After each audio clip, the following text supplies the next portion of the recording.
Itu diriwayatkan dari Sayyidina Utsman, beliau mengatakan bahwa barang siapa yang meninggalkan bermewah-mewahan di dalam dunia dengan gambaran makan sesuai kebutuhan, juga menghindari terlalu banyak mencari perhatian dari manusia, maka dia akan dicintai oleh Allah Subhanahu wa taala. Wa man taraka dzunub ahabbaul malaikah, dan barang siapa yang di situ mengurangi atau bahkan menghilangkan atau menjauhi dosa atau perbuatan-perbuatan dosa, maka dia akan dicintai oleh malaikat. Karena dengan adanya dia itu mengurangi perbuatan dosa atau meninggalkan perbuatan dosa secara keseluruhan, maka akan mempermudah malaikat, alias malaikat tidak mencatat perkara-perkara yang jelek dari manusia. Assalamualaikum warahmatullahi wabarakatuh. Lahadrat Nabi Mustafa Sayyidina wa Maulana Muhammad sallallahu alaihi wasallam.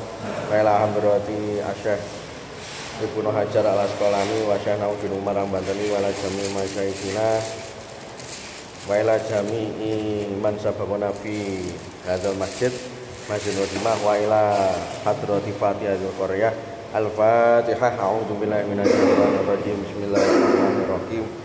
Alhamdulillahirabbil alamin arrahmanir rahim maliki yaumiddin. Iyyaka na'budu wa iyyaka nasta'in ihdinas siratal mustaqim siratal ladzina an'amta 'alaihim ghairil maghdubi 'alaihim waladdallin. Amin. Bismillahirrahmanirrahim. Allahumma zidna ilman wa fahman ya kashifal mushkilat. Ikshif anal hujub an wujuhi hadzal ma'ani hatta natali ala khafiyati hadzal mushkilat wahfadna minal khata' wal dhalam. Fa anta muwafiqu kulli amrin wa anta 'allamul ghuyub. Innal ladzina yashtaruna bi ayati llahi tsamanan qalila ulaika la khalaqa lahum fil akhirah. Rabbi shrah li sadri wa yassir amri wahlul 'uqdatam min lisani yafqahu qawli. Rabbi shrah li sadri wa yassir amri wahlul 'uqdatam min lisani yafqahu qawli. Rabbi shrah li sadri wa yassir amri wahlul 'uqdatam min lisani yafqahu qawli. Bismillahirrahmanirrahim. Wa an Utsman radhiyallahu anhu. Jadi man tarokat dunya ahabbahullahu ta'ala. Itu diriwayatkan dari Sayyidina Utsman, beliau mengatakan bahwa barang siapa yang meninggalkan bermewah-mewahan di dalam dunia dengan gambaran makan sesuai kebutuhan, juga menghindari terlalu banyak mencari perhatian dari manusia, maka dia akan dicintai oleh Allah Subhanahu wa taala. Wa man taraka dzunub ahabbaul malaikah, dan barang siapa yang di situ mengurangi atau bahkan menghilangkan atau menjauhi dosa atau perbuatan-perbuatan dosa, maka dia akan dicintai oleh malaikat. Karena dengan adanya dia itu mengurangi perbuatan dosa atau meninggalkan perbuatan dosa secara keseluruhan, maka akan mempermudah malaikat, alias malaikat tidak mencatat perkara-perkara yang jelek dari manusia. Nah, ini dikatakan bahwa Sayyidina Utsman yang merupakan khalifah orang Islam yang ketiga, niki mewanti-wanti umat Islam itu jangan sampai gampang bermewah-mewahan, juga jangan sampai gampang menampakkan sesuatu yang tidak perlu dari diri manusia. Maka sebagai seorang manusia niku ada sebuah ajaran begini, Pak. Jadi ada hal yang di situ mau tidak mau memang kita harus nampak, dan ada yang tidak. Nah, seperti kita niki jamaah, seperti kita mengajar niku termasuk amalia-amalia mau tidak mau kita harus memang menampakkan diri di depan manusia. seperti kita niki ngurusi masalah zakat atau panitia maulidan atau bagaimana, ini ya termasuk amalia-amalia yang di situ harus kita tampakkan ya, karena memang di situ bisa terlaksana kalau bersama banyak orang. Nah cuma ada amalia yang di situ tidak perlu ditampakkan. Karena apa? Karena kalau ditampakkan takut terjadi riya sehingga akan menghapus amal dari pahala itu sendiri. Ini kalau contohkan bahwa di zaman dulu ada seorang kiai yang sekarang itu nggih makome sering diziarahi, yaitu Kiai Haji Abdullah Hamid atau Abdul Hamid, Mbah Yai Hamid Pasuruan. Niku semasa hidupnya niku ngeten, bahwa beliau niku jadi seorang kiai niki sering disowani.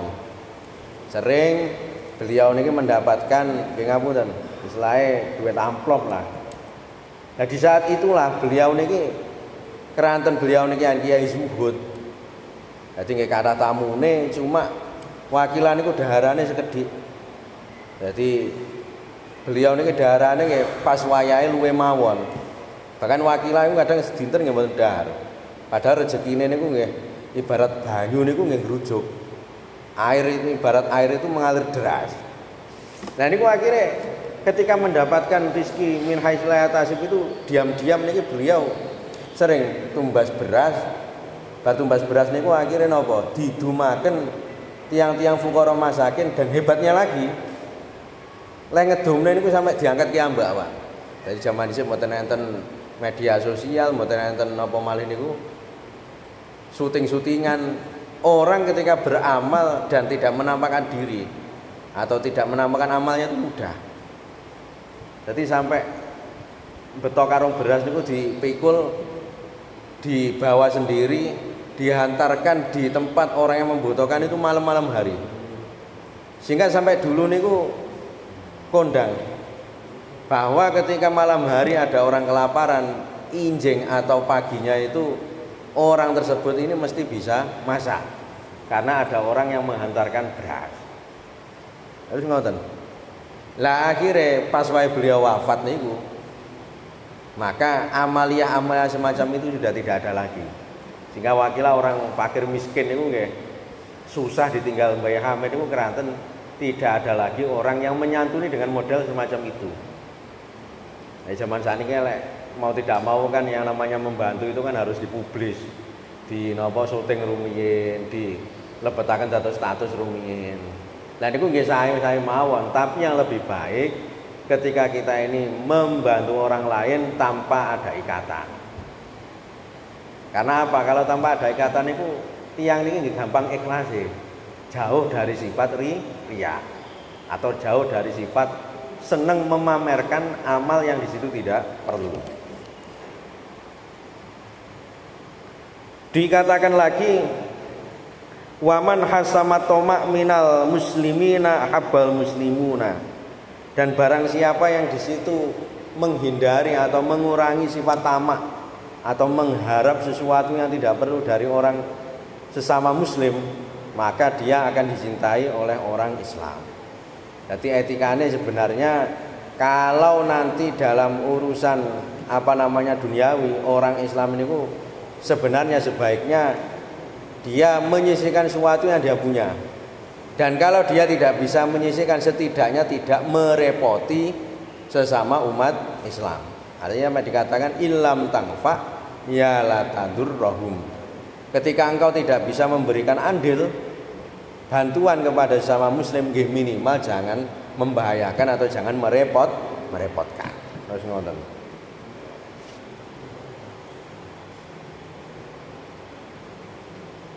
Wa Abdullah bin Mas'ud radhiyallahu anhu kam min mustajrojin bin nikmah alaihi. Jadi sahabat Abdullah bin Mas'ud ini mengatakan bahwa betapa banyak orang yang ditipu oleh Allah Subhanahu wa taala saat orang itu mendapatkan nikmat yang banyak. Wa kam min maftunin bisana alaihi, dan betapa banyak orang yang di situ sebenarnya mendapatkan fitnah atau cobaan dari Allah di saat dia itu mendapatkan pujian atau di saat dia itu terkenal di hadapan manusia. Wakam min maghrurin bisatri alaihi. Dan betapa banyak orang itu tertipu, dia merasa aman dari murkanya Allah di saat dia itu tidak mendapatkan apa-apa dari Allah, tidak mendapatkan cobaan. Jadi dia melaksanakan maksiat, akan tapi rezekinya masih lancar terus. Kemudian dia itu tidak ditampakkan cobaan oleh Allah Subhanahu wa taala. Artinya niki adalah pepeling bagi kita semua. Ketika kita mendapatkan nikmat, maka kita harus sadar bahwa orang mendapatkan nikmat itu seperti banyak harta, seperti napa malih? Orang terkenal. Niku belum tentu menjamin kalau orang itu baik. Kadang justru sebaliknya. Kalau kita menggunakan patokan bahwasanya orang yang mendapatkan banyak harta itu adalah orang yang mendapatkan nikmat dari Allah, ya mestinya Qarun yang paling kaya niku Pak di zamannya itu menjadi orang yang soleh. Tapi ternyata tidak. Yang namanya Qarun itu dulunya adalah orang miskin. Kemudian saking miskinnya dia itu minta doa kepada Nabi Musa. Nah, pada saat dia kaya, akhirnya kekayaan itulah yang mengubah gaya bicara. Yang asalnya orangnya itu sopan, di saat miskin sregep ibadah, akhirnya dia itu lupa daratan dengan hartanya. Dan naudzubillah, malah dia itu melakukan sesuatu yang membahayakan Nabi Musa, hampir saja membahayakan. Yaitu nopo, ndongaaken atau melakukan suatu hal-hal yang di situ mengancam kehidupan dari Nabi Musa. Akhirnya Nabi Musa niku mboten kersa nggih pun akhirnya oleh Allah Subhanahu wa taala pada saat Qarun itu menampakkan hartanya, jadi menggunakan hartanya ini sebagai perantara bahwa dia itu adalah orang yang paling kaya. Jadi menampakkan kekayaan sampai didamel pawai. Hartanya ini sampai jejer-jejer. Nah, akhirnya banyak di situ orang-orang miskin yang makan saja kesusahan niku sampai nangis keronto-ronto. Gara-gara melihat harta sebegitu banyaknya, akan tapi orang miskin itu tidak mendapatkan. Nah, ini yo gara-gara dungane wong melarat-melarat niki kadang orang kaya niku terkena cobaan. Wonten cerita malih ngeten di dalam kitab Irsadul Ibad.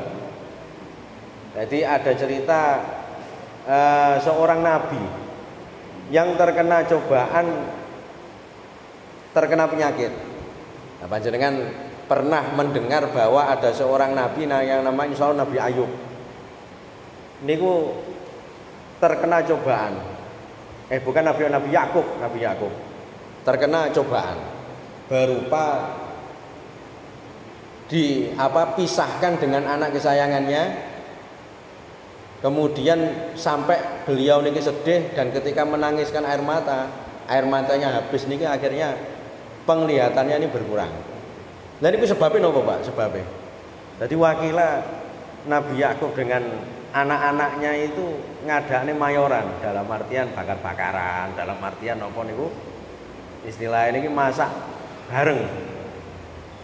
Masak dengan masakan yang banyak. Lah di sebelahnya ini tak terduga ada seorang tetangga yang sudah seharian itu tidak makan sampai keluwen. Jane tanggane niki nggih mboten lara ati niku mboten, Pak. Istilahnya nggih mboten ndongane elek niku mboten. Tapi lagi jenenge tiyang niku nggih mungkin dalam artian niki hikmah bagi kita. Kadang kekurang hatian atau kekurang hati-hatian kita dalam menjaga empati ini justru akan menyebabkan suatu cobaan bagi kita. Ini contohnya ini, nggak akhirnya oleh Allah Subhanahu Wa Taala dicoba dengan berpisahnya anak kesayangan dengan seorang nabi ini. Contoh lagi ngeten. Jadi wonten ceritane niki Nabi Yusuf. Nabi Yusuf ini rumiyin termasuk nabi yang paling ganteng, tapi diceritakan beliau tidak punya anak. Di dalam syarah Ihya Ulumuddin niku dikatakan sebabnya Nabi Yusuf niku kok mboten enggak ada anak niku napa? Suatu hari beliau ketika numpak jaran sing supahe niku. Zaman dhisik niku kan tiyang numpak jaran cara zaman saiki numpak Mercy. niku ketika bertemu dengan orang tuanya nggih ngapunten mestine kan nggih numpak jarane iki nggih mandap atau turun, tapi beliau ndak mau turun. Jadi cuma gara-gara niku mawon. Lah akhirnya karena ada perasaan yang di situ tidak napa ngarani istilahnya. Ngenakaken istilahnya orang tua niki ya namanya orang tua. Sebenarnya mboten butuh aneh-aneh, Pak. Sing penting diajeni ngoten mawon. Lah keranten mungkin salah paham niku akhirnya menyebabkan ada perasaan sehingga muncullah sebuah doa bahwa yang kau mempunyai rizki yang begitu banyak tapi nggih mboten gak ada anak. Sampai sakmunten ya akhirnya nggih wakilan niku mboten gak ada anak.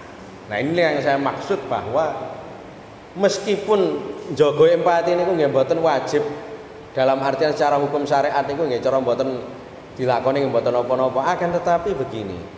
Dalam sisi etika nggih niku harus dilakukan. Contohnya nggih niku ketika kita mendapatkan kekayaan nggih ampun dipajang nemen-nemen teng ngajenge tiyang sing boten gadah atau fuqara masakin. Lah mulane cara tiyang Indonesia saniki Pak nggih, rata-rata sing damel rasa-rasa niku napa?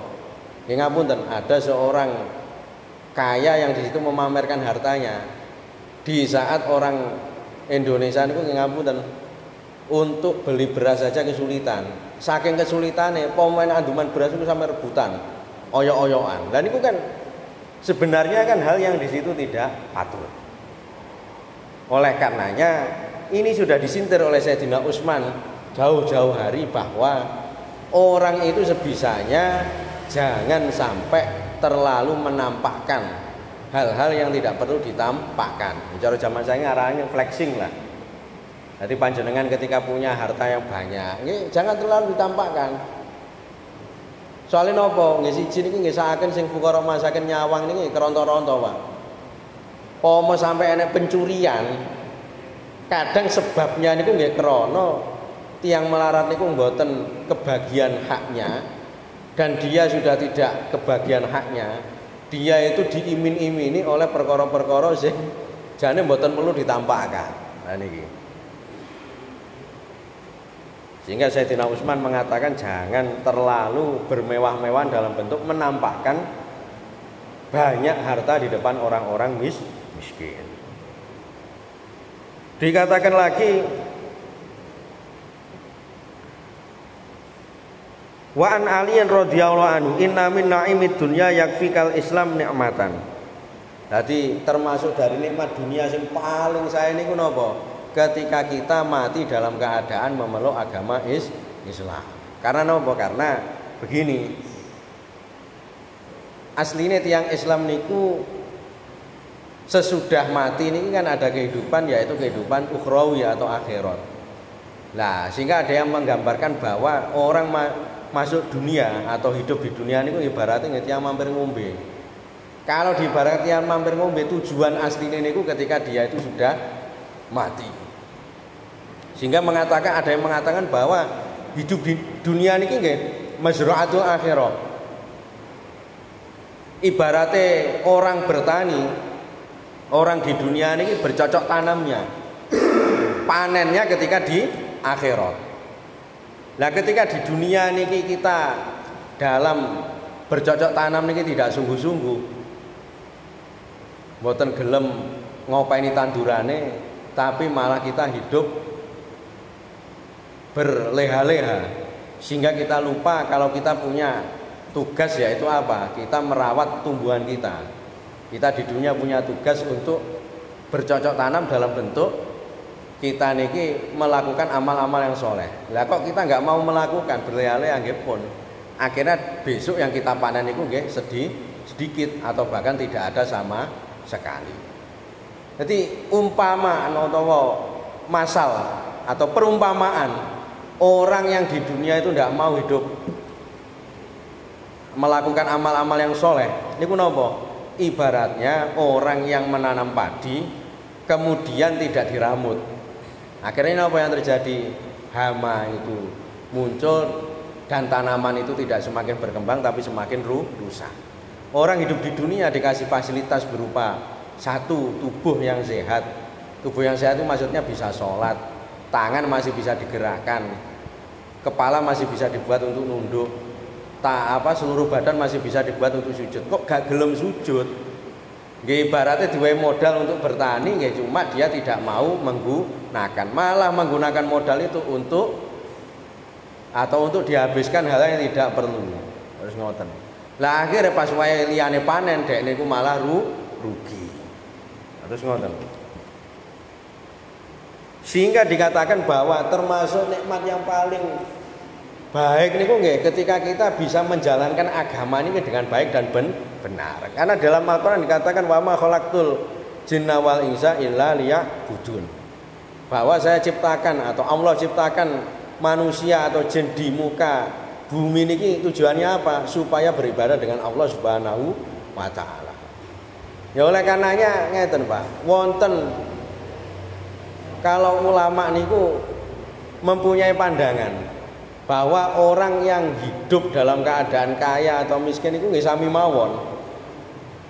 Lah yang menjadi patokan bagi mereka niku napa? Kadar ketakwaan atau kadar seberapa besar melakukan amal soleh dan seberapa besar menjauhi larangan-larangannya Allah. Terus ngoten. Lah niki sing dicontohkan mau. Meskipun orang itu kaya, tapi kok ujung-ujungnya dia itu istidraj, tertipu. Akhirnya semakin kaya tapi tidak semakin dekat dengan Allah. Niku hakikatnya orang yang merugi. Ibaratnya teng saben diwehi modal tapi mboten digunakne untuk nyawa, tapi digunakne malah habiskan untuk hal yang tidak perlu. Meskipun dia itu miskin, tapi kalau dia bisa memenuhi kebutuhan hidup seadanya, dan dia itu tetap bisa menjalankan perintah, menjauhi larangan, maka di sisi Allah dia itu akan mendapatkan pahala yang besar. Jadi sugihe niku akhirnya diemplokne nang akhirat. Wis ngoten. Selanjutnya dikatakan lagi wa an Daud an-Nabi qala au hafiz Zabur hakun alal akili alla yastagila ila bisalas. Jadi orang hidup di dunia niku harus cerdas. Mboten asal pasrah. Wis urip ning donya niku sing penting sapa jere pangeran wae. Niku mboten asal, Pak. Jadi jere Nabi Daud niku hakun alal akil salas. Jadi orang hidup di dunia niku nggih meskipun hidup itu diatur oleh Allah Subhanahu wa taala baik dan buruknya, akan tapi dia sendiri dikasih kemampuan untuk berikhtiar. Nah, sehingga yang benar ngeten. Jadi jangan menyibukkan kecuali dengan 3 hal. Yang pertama tazawudul ma'ad. Jadi fokus kita ini mempersiapkan bekal untuk di akhirat nanti. Wa mu'natul ma'as. Mempersiapkan bekal di akhirat iya, akan tapi jangan sampai melupakan memenuhi kebutuhan hidup. Maksudnya begini, andaikan panjenengan ini terpaksa keluar rumah, jangan sampai keluar rumah niku karena untuk menghabiskan bekal, tapi justru kita untuk mempersiapkan bekal. Jadi medal niku nggih keranten kerja, mboten keranten apa suwung. Akhire wonten niku kadang tiyang niku nggih ngapunten Pak, gabut niku napa nggih gak genah uripe. Kula niku nggih teng Mojo niku wingi nggih dijak. Lek ayo mancing, Lek. Lah terus sampean mancing kula tangleti ya, sampean mancingnya kapan, Pak? Nggih kula mancing nggih isuk sampai awan sampai bengi. Lah niku oleh iwak sak pinten sampean? Nggih paling ya iwak ya sak apa jenenge? Sak driji ngono. Lah kula niku kadang mikir lah ya lha tiyang niku mancing yah mono yamin duwe anak-anak dipakani apa? Ya oleh iwak niku sak driji, Pak. Ngono kuwi nggih tegel ninggane anak ninggane bojo. Nggih kula tingali nggih anjene tiyange gabut. Gabut niku nggih saking sumpeke. Nah, orang yang berakal niku nggih mboten semacam ini. Orang yang berakal niku nggih tetep ketika dia punya keluarga ngibadah tapi juga masih menyisakan waktu untuk bekerja dalam rangka menafkahi anak istrinya. Oleh karenanya dulu diceritakan begini. Ketika Sayyidina Umar niku badhe makofaken seluruh hartanya kepada atau untuk umat Islam, sama Kanjeng Nabi niki ditanya, "Wahai Sayyidina Umar, awamu makofne hartamu iki digawe wong Islam iki kira-kira awamu wis kuat ta?" Karena ketika yang diwakafkan semua hartanya kan otomatis dia itu akan lepas kepemilikan dari hartanya. Karena nanti diwakafkan. Sayyidina Umar mengatakan, umat Kanjeng Nabi kula, mboten napa-napa. Bondo kenging digoleki Kanjeng Nabi. Nah, akhirnya Nabi mengatakan begini, ya awas sampean kuat-kuat ae, tapi anak bojo, anak istri ini kadang yang tidak kuat. Sehingga oleh Kanjeng Nabi dikatakan bahwa ya jangan diwakafkan semuanya, tapi sebagian saja, dan sebagian itu untuk modal menghidupi anak istri. Loh, artinya Kanjeng Nabi niku nggih objektif, Pak. Tidak semua amal baik niku terus dianggap baik. Kalau orang niku amal baik niku terus dianggap baik, sementara ada anak istrinya yang punya hak untuk diopeni. Jadi ngamal baik sampai ngelalekne anak istri ini nggih mboten sae atau tidak atau kurang baik. Terus ngoten. Yang ketiga niku napa? Wa talabu ladzatin bihalalin. Kita hidup di dunia niki mencari kesenangan dunia dengan cara-cara yang diperbolehkan. Jadi mulane dikatakan bahwa silahkan hidup di dunia niki dengan cara yang penting cara itu masih diperbolehkan oleh syariat. Nggih urip di dunia niku isine mboten ibadah atau mboten, Pak. Wong Kanjeng Nabi mawon ketika ditinggal sedo Sayyidah Khadijah kali Sayyidina ana sinten niku mbae niku Abdul Muthalib oleh Allah Subhanahu wa taala Isra Mi'raj kan. Dari Masjidil Haram menuju Masjidil Aqsa sampai langit ketujuh atau Sidratul Muntaha. Niki salah satunya niku tasliyah, ngaring-ngaring yen tiyang niku susah nggih butuh hiburan. Oleh karenanya ini sudah menjadi pedoman bagi umatnya nggih. Kalau umatnya Kanjeng Nabi nilai sumpek sehingga ketika sumpek niku males nglakoni ibadah, boleh nanti melakukan suatu hal yang mubah sekira hatinya niki napa tenang dan dia itu melakukan atau pikiran niku fresh sehingga dia itu mudah untuk melakukan ibadah. Terus ngoten. Wallahu muwaffiq ila aqwamit thoriq. Assalamualaikum warahmatullahi wabarakatuh.